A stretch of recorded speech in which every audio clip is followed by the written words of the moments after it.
Llibre de Job, capítol 25, versets de l'1 al 6 i capítol 26, versets de l'1 al 14. Tercer poema de Bildad.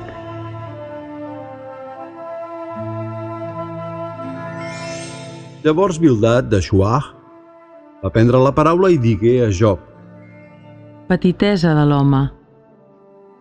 Déu és poderós i temible i posa la pau dalt al cel. Qui podria comptar el seu exèrcit? Sobre qui no brilla la seva llum?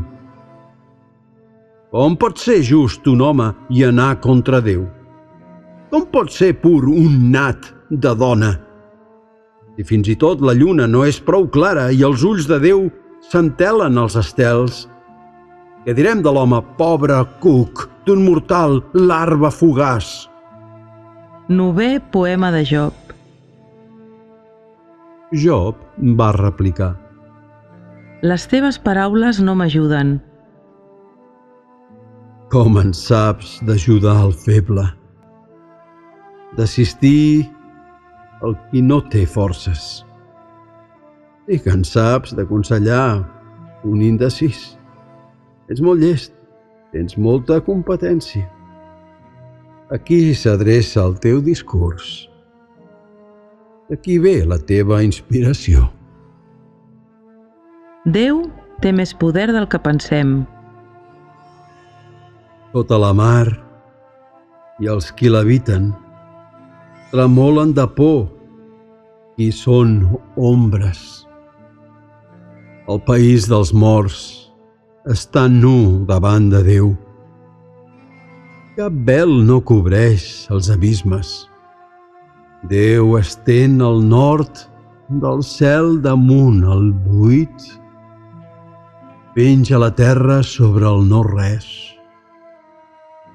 Tanca les aigües dins els núvols. I amb tot el pes els núvols no es rebenten.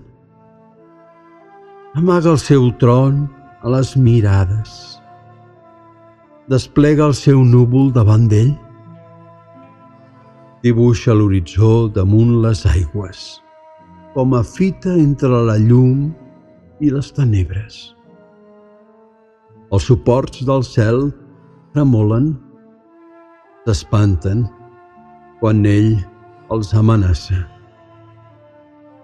En el seu poder, ell parteix l'oceà. Amb el seu enginy esclafa Rahab. Amb el seu alè esboira el cel. La seva mà aferra la serp esmunyadissa. Aquest és l'esbós de les seves obres. El feble ressò que nosaltres en percebem. Qui es farà càrrec de la seva omnipotència?